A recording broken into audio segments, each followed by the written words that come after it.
할렐루야. 여러분 2019년 한 해 동안 정말 수고 많이 하셨습니다. 여러분의 삶의 모든 부분들을 열심히 살아내느라고 애쓰셨고, 또 신앙생활을 하는 여러분들은 또 교회에서 맡은 일들, 직장에서 여러분들의 사명들, 부름받은 곳에서의 모든 일들을 최선을 다해서 감당해 주셔서 너무 감사하고, 여러분들 한 사람 한 사람이 그렇게 애쓰고 노력한 결과가 여러분에게도 또 이 나라와 민족에게도 역사 속에도 흔적으로 남게 되리라고 저는 분명히 믿습니다. 수고 많이 하셨고요. 오늘 저는 여러분들과 함께 지난 한 해를 한번 돌아보면서 우리가 어떻게 살았는지 이야기를 좀 나누려고 합니다. 특별히 산상설교, 예수님의 산상설교가 마태복음 5장부터 7장까지 이어지고 있는데, 이 예수님의 산상설교를 제가 약 30차례에 걸쳐서 이렇게 말씀들을 함께 나누었거든요. 맨 마지막 결론 부분을 오늘을 위하여 조금 뒤로 밀어서 떼어놨다가 오늘 여러분들과 함께 좀 나누려고 합니다.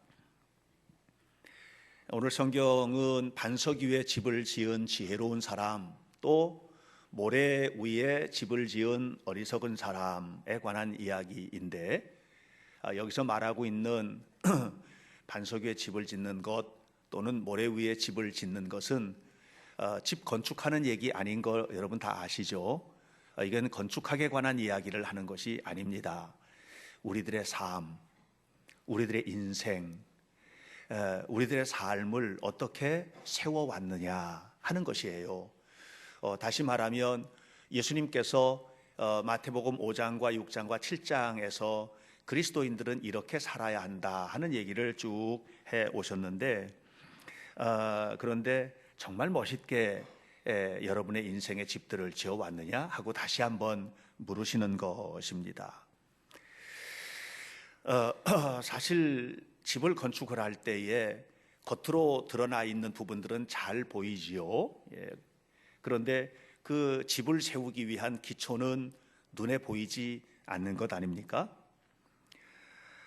여러분, 모래 위에 집을 지은 집이든 또 반석 위에 집을 지은 집이든 겉모습만 가지고는 도대체 분간할 수가 없습니다. 이게 어떻게 지은 집인지 하는 것을 알 수가 없습니다. 오늘 이 본문에 있는 말씀은 사실 예수님께서 사셨던 이 팔레스틴 땅, 이스라엘 땅의 환경적인 요소와 굉장히 깊이 있게 연결이 되어 있는데요. 참 좋은 집을 지은 겁니다. 멋진 집을 지었는데, 근데 편안할 때는 그 집이 어떻게 지었는지, 기초가 어떤지 이런 게 별로 분간이 안 되는 거예요. 그런데 이스라엘에는 건기가 있고 우기가 있습니다. 우기는 대개 10월 10월부터 그 다음 해 2월이나 3월까지 이 기간이 이제 우기인데, 우기는 우리말로 하면 장마철 이렇게 이해하시면 됩니다만은 우리나라의 장마철처럼 그냥 하루 종일 비가 오고 이렇게 하지 않습니다. 하늘이 터진 것처럼 푹 하고 쏟아붓고 언제 그랬냐는 듯이 말짱하게 개는 이런 날씨가 반복이 되는 게 이제 이스라엘의 우기입니다. 그러니까 건기 때는 별로 몰랐는데 우기 때 비가 확 쏟아지면 부실하게 건설된 도로는 다 떠내려가고, 또 잘못 지어진 집은 그 집이 얼마나 규모가 크고 아름답건, 아니면 초라하게 집을 지은 오두막집이건 상관없이 그냥 순식간에 다 쓸려 내려가 버리는 겁니다. 이게 그 나라의 특징인 것이죠. 평상시에는 잘 모르지 않습니까? 건기 때는 모르죠. 사실 이스라엘의 건기는 비 한 방울 오지 않습니다. 비가 온다 하더라도 후두둑 떨어지다가 끝납니다. 그 건기 때는 모르는 거예요. 우리가 편안할 때, 우리 인생에 문제 없을 때, 우리 인생의 모든 것들이 잘 되어갈 때, 이때는 모르는 겁니다. 그 믿음의 집을 얼마나 튼튼하게 지었는지. 내 삶을 얼마나 성실하게 살아왔는지, 내가 어떻게 하나님 앞에서 관계를 맺고 살았는지 이걸 모르는 거예요. 그런데 어느 날 비가 쏟아져 내리게 되면, 오늘 성경에 보면 비가 오고 창수가 나고 바람이 불면 집에 부딪히는데, 이 집은 뭐예요? 우리 자신이에요. 우리의 인생이고, 우리 인생에 쏟아져 들어오는데, 이렇게 쏟아져 들어올 때 보존할 수 있느냐 하는 것입니다. 여러분, 지난 한 해 동안 참 많은 일들을 겪고 사셨죠? 행복한 일도 있으셨을 것이고, 또 갑작스럽게 다가온 불행한 일들 때문에 마음 둘 곳이 없는 그런 시기도 보내셨죠? 저도 돌아보면 제 인생도 그런데, 여러분들이라고 특별히 다른 저 화성에서 살다 오신 분들 아니니까 똑같은 일들을 경험하셨으리라고 생각합니다.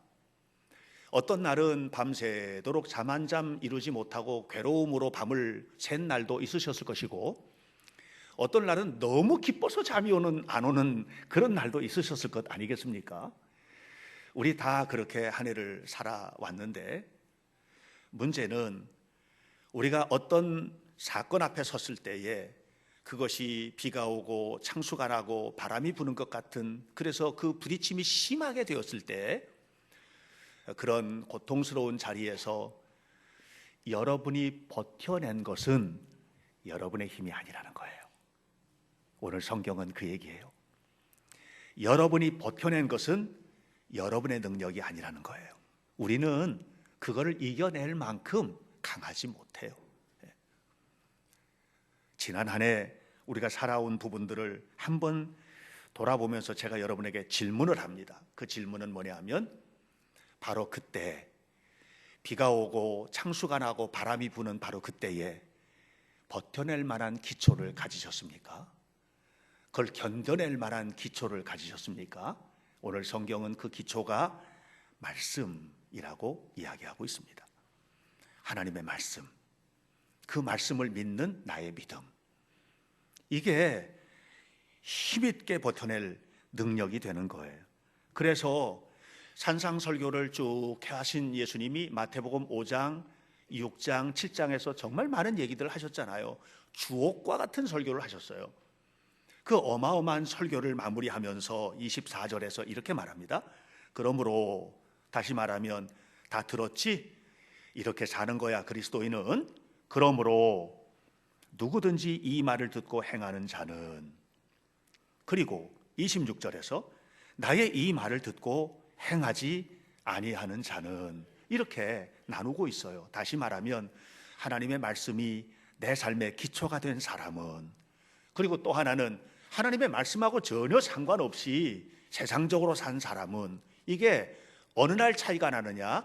바람이 불고 창수가 나고 비가 오고 그냥 하늘이 뚫린 것처럼 쏟아져 내리는 엄청난 고난 앞에서 이겨낼 힘, 숨 쉴 힘마저 없을 그때 반석 위에 네 집이 세워져 있느냐? 이걸 지금 얘기를 하는 겁니다. 여러분, 세상에서 제일 어리석은 사람은 어떤 사람입니까? 어떤 사람이 삶을 살아가면서 말씀을 무시하고 사는 사람입니까? 이건 다른 사람이 아니에요. 말씀을 듣기는 듣는데 그것으로 기초를 쌓지 않는 사람. 다시 말하면 10년을 신앙생활하고 20년을 신앙생활하고 오랜 세월을 이렇게 살아도 절대로 변화되지 않는 사람. 하나님의 말씀이 무엇인지 그 말씀이 가슴 속에 정말 가득가득 채워져서 차고 넘치는 은혜 속에서 살아본 경험이 없는 사람. 우리는 그렇게 살면 안 된다는 것. 여러분, 제가 목사이기 때문에도 이런 얘기를 하지만, 여러분과 같은 똑같은 신앙의 삶의 자리에서, 또 저도 제 인생을 그래도 짧지 않은 인생을 살았잖아요. 이제 해넘기면 제 나이가 우리 나이로 65살이 되는데, 이런 입장에서 삶을 이렇게 쭉 돌아보면 말씀을 한시도 버려서는 안 된다. 하나님의 말씀을 한시도 버리고 살아서는 안 된다 하는 것입니다. 물론 우리 인생을 풍요롭게 하는 것들은 진짜 많습니다. 플라톤의 철학, 여러분 모든 철학의 기초가 플라톤으로부터 시작돼요. 플라톤의 철학, 또는 괴테나 또는 셰익스피어의 희곡, 이런 일들이 우리를 얼마나 문화적으로 풍성하게 하고 또 그런 책들을 읽으면서 우리가 얼마나 행복합니까? 또 좋은 영화, 좋은 드라마, 우리가 좋아하는 BTS를 비롯해서 이런 스타들의 노래들, 이런 것들이 생각만 해도 저기 앉아있는 우리 청소년들은요 벌써 BTS 하니까 얼굴에 미소가 쫙 띄어지잖아요. 우리를 얼마나 이것들이 우리를 행복하게 하고 풍요롭게 합니까? 그러나 우리가 분명히 알아야 될 게 있습니다. 플라톤이, 괴테가, 셰익스피어가, 그리고 우리가 감동했던 영화나 드라마나 음악들이, 클래식 곡들이 헤어나올 수 없는 절망의 순간에, 비가 오고 창수가 나고 바람이 부는데 그 부딪힘이 심할 때 도저히 절망해서 헤어나올 수 없고 이 우울해서 견딜 수가 없고 내 인생의 나락으로 떨어져서 저 깊은 곳으로 떨어지는데 밤마다 잠을 못 이루는 불면의 밤을 보내고 할 때, 그때 그것이 힘이 되냔 말이에요. 지난 성탄절날 예배 잘 드리고 났는데 그날도 저는 아무 일도 없이 잘 지났는데 그 다음날 아침에 새벽기도 만났는데 끝나고 나서 전화를 한 통 받은 겁니다. 수창이 아빠에게서. 목사님, 거기까지는 좋아요. 하여튼 느닷없이 전화할 사람이 아닌 사람한테 전화 오면 불안해요. 일단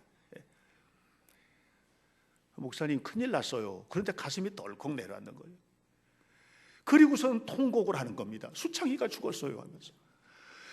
수창이가 교통사고로 죽었어요. 그러는데 제 마음이 어떻게 할 수가 없는 거예요. 이게 바로 그런 순간에 셰익스피어가 도움이 되냐 말이에요. 플라톤이 도와주느냐 말이에요. 여러분, 제가 이번에 수창이 일을 경험을 하면서도 계속해서 이혜상 집사에게, 현석이에게, 가족들에게 했던 얘기가, 말씀 놓치면 죽는다, 믿음 놓치면 죽는다, 절대로 말씀을 놓치면 안 된다, 꼭 붙들어라, 꼭 붙들어라, 이렇게 이야기를 했습니다. 여러분, 오늘 우리가 삶을 살아가면서 하나님의 말씀이 필요 없는 순간이 언제입니까? 하나님의 말씀이 필요 없는 순간은 한순간도 없는 겁니다. 아기가 태어나면, 제가 방문을 하면 그 아이에게 말씀을 전해주면서 머리에 손을 얹고 기도해. 말씀과 함께 인생이 시작되고, 그리고 모든 인생이 끝나서 천국으로 갈 때 거룩하신 주님의 품에 안기는 그날도 말씀을 드리면서 말씀과 함께 인생을 마무리하는 것 아닙니까? 말씀이 필요 없는 순간이 도대체 언제란 말입니까? 결혼식장에서 처음 결혼하는 신혼부부가 웨딩드레스를 입고 턱시도를 입고 입장을 합니다. 너무너무 행복한 그들에게 선포되는 게 말씀이 아니겠습니까? 사랑하는 여러분, 그런가 하면 살다 보면 너무너무 힘들고 고통스럽고 좌절하고 사망의 음침한 골짜기와 같은 곳에 나락에 떨어졌을 때, 그때에도 그들에게 그들의 힘을 주고 일으켜 세워주는 것은 다른 게 아니에요. 하나님의 말씀이지. 하나님의 말씀, 살아계신 하나님과 하나님의 말씀, 그 말씀을 믿는 우리들의 믿음, 이것이 우리를 세우는 것입니다. 여러분, 창조되던 천지가 창조되던 창조의 아침에, 천지가 창조되던 창조의 아침에 창세기 1장에 뭐라고 쓰여 있습니까? 빛이 있으라는 하나님의 말씀이 선포됩니다. 그런가 하면 온 우주가 지축처럼 뒤틀리고 모든 것이 끝장나고 주님 다시 재림하시면서 역사가 마무리가 되는 그날도 요한계시록 마지막 장 마지막 절은 이렇게 말합니다. 주 예수 그리스도의 은혜가 모든 사람에게 있을지어다, 아멘 하고 모든 역사는 끝나는 것입니다. 사랑하는 여러분, 역사도 말씀과 함께, 우리 인생도 말씀과 함께, 우리의 삶의 모든 것은 다 하나님의 말씀 앞에 있는 것을 믿으시기를 주님의 이름으로 축복합니다. 그러므로 우리의 삶은 말씀 앞에 있어요. 죄를 지었다 합시다. 죄를 지면 그 죄를 내 가슴 깊은 곳까지 아무에게도 들킨 적도 없는데 그 죄 때문에 양심의 가책을 받고 힘들어하는 것은 말씀이 양날선 검처럼 우리 양심을 찌르기 때문이 아니겠습니까? 그래서 말씀이 우리를 정죄하고, 그리고 그 말씀 앞에 섰을 때 그 말씀 때문에 위로를 받고 용서를 경험하고 다시 살아갈 힘을 얻는 거, 이게 하나님의 말씀이 아니겠습니까? 여러분, 말씀이 기초가 되셔야만 합니다. 지난 한 해 여러분 말씀이 기초가 되셔서 사셨습니까? 항상 말씀 붙들고 사셨습니까? 말씀과 함께 사셨습니까? 말씀과 함께 동행하셨습니까? 하나님의 말씀이 하라는 것을 하고 하지 말라는 것을 안 하고 이렇게 사셨습니까? 오늘 우리는요, 하나님의 말씀이 삶의 기초가 되어야 됩니다. 그래야 비가 오고 창수가 나고 바람이 불어서 그 부딪힘이 심한 그날도 이겨내고 버텨내는 반석과 같은 그런 인생을 살아낼 수 있는 것을 기억하시기를 바랍니다. 그러니까 좀 미련해 보여도 말씀대로 사세요. 이렇게 사는 게 꼭 이렇게 살아야 되나? 이건 성경에나 나오는 얘기지 성경이 우리 인생하고 똑같은 건 아니니까 하고, 여러분들 조금 좀 그런 마음이 들 때도 하나님의 말씀이 하지 말라면 하지 말고 하라면 하고 하나님의 말씀을 따라 살아가는 하나님의 자녀가 되시기를 주님의 이름으로 축복합니다. 쉰들러 리스트라는 영화 아마 보신 분들 많은 겁니다. 저는 제 인생에 기억나는 몇 편의 영화 가운데 한 편입니다. 여기에 보면 오스카 쉰들러라고 하는 사람이 나옵니다. 이 오스카 쉰들러는 독일 사람인데 유능한 사람입니다. 멋진 사람입니다. 정말 꾀가 많은 사람이고 사업적 수완이 대단한 사람입니다. 그런 사람이니까 이 사람이 전쟁이 세계제 2차 대전이 일어났는데 전쟁 중에 다 망하는데 다 무너지는데 이 사람은 돈을 버는 겁니다. 엄청난 돈을 버는 겁니다. 그 사람 밑에 있으면 유태인도 안전합니다. 그 사람 밑에만 들어가면 안전이 보장이 됩니다. 그래서 어떻게 해서든지 그 사람 밑에 들어가서 함께 있기 위해서 애를 쓰고 이렇게 하는 사람입니다. 그랬던 그가 어느 날 독일 사람들에 의해서 무참하게 죽어가는 유태인들의 모습을 보게 됩니다. 저건 아닌데 하는 생각이 든 겁니다. 지금까지 그는 어떻게 살았느냐 하면 모래 위에 집을 지은 것처럼 산 겁니다. 얼마나 쉽습니까? 모래 위에 집을 짓는 거는 쉽습니다. 그냥 쉽게 짓는 거예요. 쉽게 살았습니다. 쉽게 돈 벌었습니다. 쉽게 했습니다. 그런데 그렇게 산 것이 이것이 진짜 기쁜 일이 아니라는 것을 알게 됩니다. 그때서부터 자기가 벌었던 돈을 쓰기 시작합니다. 유태인들을 구원하는 일을 위해서 씁니다. 그 영화의 마지막 장면에서 쉰들러가 이런 고백을 합니다. 전쟁이 끝나갈 무렵인데, 전쟁이 끝나갈 무렵에 이 오스카 쉰들러가 자기 시계를 바라보면서 이 시계를 이 독일 고위층에게 주면서 한 사람만 더 달라고 했으면 그 유태인 한 사람을 더 구원했을 텐데, 이 독일 배지 이거 하나 팔았으면 두 사람을 더 구원했을 텐데, 이렇게 하면서 이 사람의 마음속에는 모래 위에 집을 지은 것처럼 쉽게 돈 벌고 쉽게 성공하고 이게 이제 떠나버린 거예요. 어떻게 하면 바르게 살 것인지. 저는 여러분 진짜 하나님을 만나셔야 된다고 생각합니다. 여러분 교회 다니면서 내가 예수님을 믿고 있다고 하는 그 자체로 안심하셔서는 안 된다고 생각합니다. 엉터리로 신앙생활하면 안 된다는 얘기하는 겁니다. 우리는 정말 예수님의 말씀이 우리의 삶의 기초가 되는 그런 삶을 살아야만 합니다. 그렇다면 어떻게 사는 것이 그렇게 사는 것입니까? 오늘 성경을 보십시오. 예수님이 어느 날 다가온 비, 창수, 큰 바람, 부딪힘이 심한 이 고통스러운, 내게 다가온 도저히 받아들이기 어려운 이런 인생의 문제, 이런 문제 앞에서 끝까지 버텨내는 것은 말씀의 힘이라고 이렇게 말씀을 하시고 난 후에 28절, 예수께서 이 말씀을 마치심에 무리들이 그의 가르치심에 놀라니. 무슨 얘기입니까? 설교자가 설교가 끝났습니다. 내려가서 인사를 하는데 내려오던 어떤 성도가 손을 꽉 잡으면서 말하는 겁니다. 너무 큰 은혜를 받았습니다. 부흥회가 끝났습니다. 부흥회가 끝났는데 성도들이 말하는 겁니다. 이번 부흥회 너무 좋습니다. 너무 큰 은혜를 받은 거예요. 너무 큰 은혜를 받은 거예요. 28절입니다. 예수께서 말씀을 마치시니 무리들이 이 가르치심에 놀라니 은혜 받았습니다. 감사합니다. 너무너무 감사합니다. 이렇게 지금 인사를 하고 있는 것을 이 안에 오버랩을 하게 됩니다. 저는 이 한마디 말 속에서 무엇을 느끼느냐 하면 예수님의 말씀을 들은 이 사람들이 그냥 이 가슴 속이 요동치면서 흔들리기 시작하는 거예요. 지금 내가 잘못 살았구나, 이렇게 살아서는 안 되는데 너무 큰 충격을 받은 거예요. 말씀이 폭우처럼 쏟아지는데 지금까지 내가 모래 위에 지었던 모든 것들이 순식간에 휩쓸려져 내려가는 것을 경험을 지금 하는 겁니다. 영적으로 흔들리고 충격을 받고. 그런데 마태복음 7장이 끝나고 8장으로 넘어가면 이들의 태도가 언제 그랬냐 이겁니다. 언제 그랬냐. 무슨 얘기입니까? 아무리 충격을 받아도요, 삶으로 변화를 보여주지 않으면 소용없어요. 우리에게 정말 중요한 것은 무엇입니까?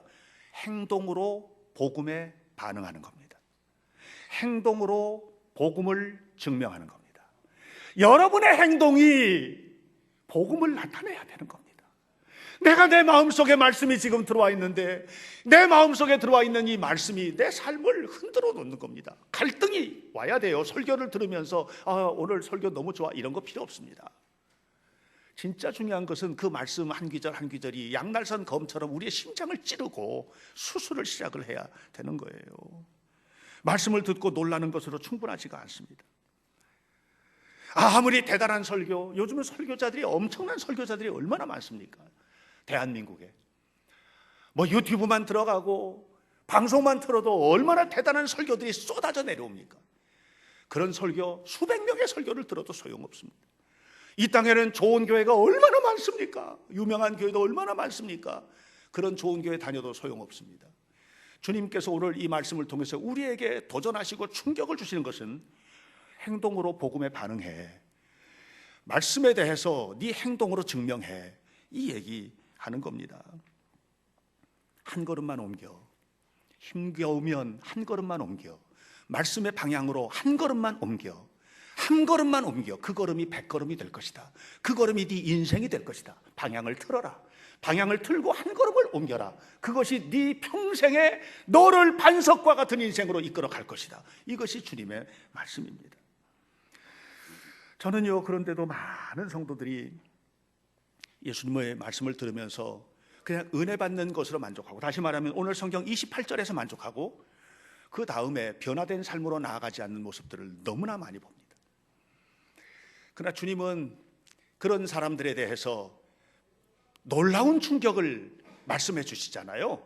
내가 너를 도무지 알지 못하노라, 마지막 날에 내가 너희를 도무지 알지 못하노라, 이렇게 말씀하신다는 거 아니겠습니까? 그래서 저는 이 한 해를 보내면 마지막 설교를 하는 이 예배, 이 설교 시간에 제가 주님의 마음을 품고 여러분들에게 간절하게 얘기하는 것은 뭐냐 하면, 얼마나 열심히 예배했느냐, 얼마나 열심히 봉사했느냐, 이런 얘기가 아니고 정말 하나님의 말씀대로 옮겨 산 걸음이 몇 걸음이냐, 이걸 묻고 싶은 거예요.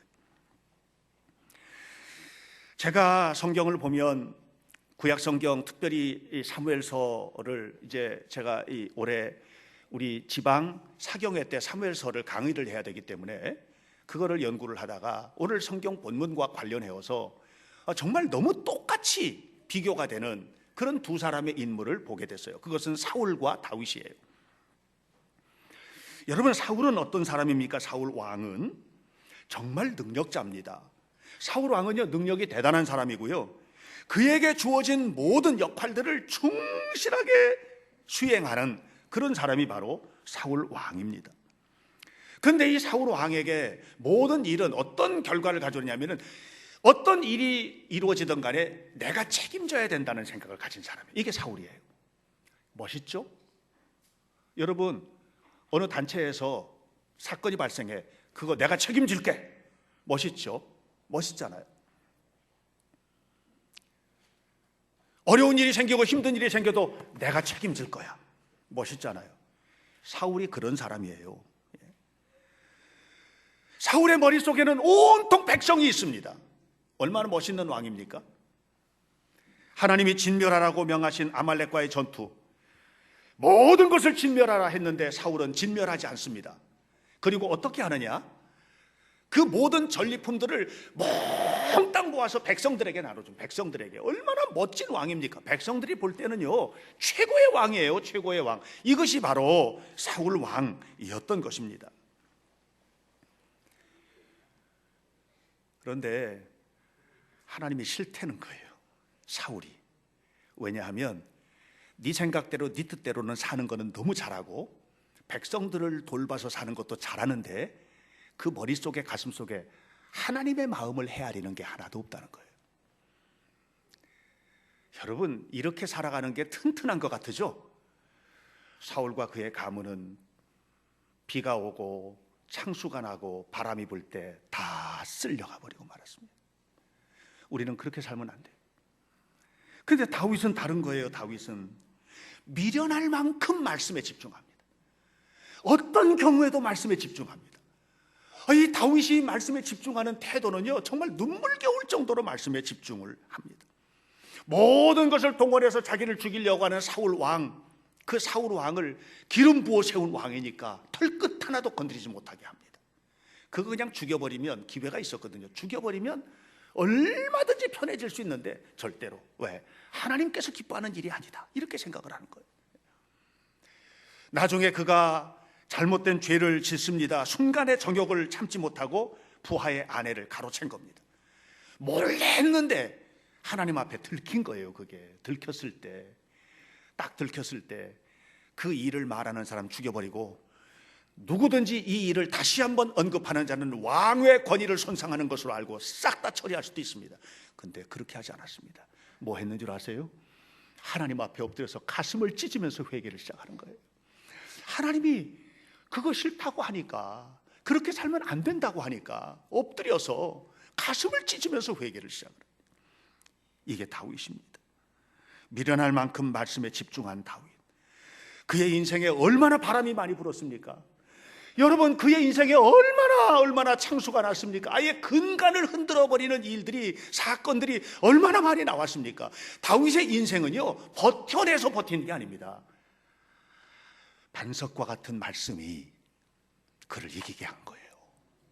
그리고 결국은 그의 나라가 왕성하게 된 것입니다. 어떻게 사셨습니까? 한 해. 여러분, 지난 한 해 어떻게 사셨습니까?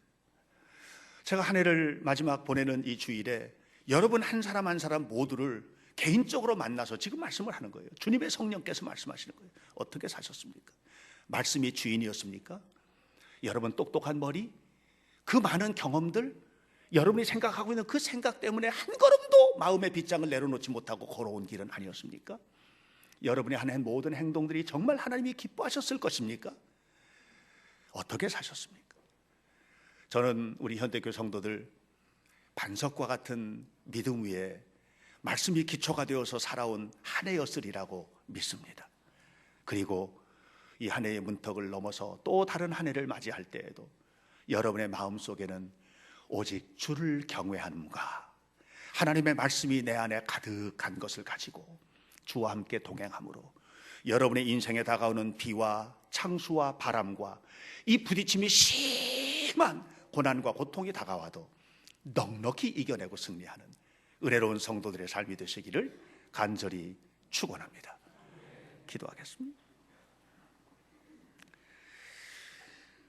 살아계셔서 우리와 동행하시는 거룩하신 하나님, 한 해를 보내면서 우리 자신을 한번 조용히 돌아보게 됩니다. 우리 하나님의 말씀, 그 말씀이 우리 삶의 기초가 되어서 주님과 함께 동행해 온 복된 한 해였음을 감사합니다. 이제 한 해를 마무리하는 마지막 주일을 보냅니다. 하나님, 우리 현대교회 성도들 한 사람 한 사람 저들의 삶 모든 것들을 붙잡아 주시고 아름답게 하시고 힘들고 어려운 순간도 잘 이겨내게 하시고 하나님께서 예비하시고 또 축복하시는 놀랍고 큰 사랑 안에 머무는 은혜로운 자녀들이 되게 하옵소서. 예수님의 이름으로 기도하옵나이다. 아멘.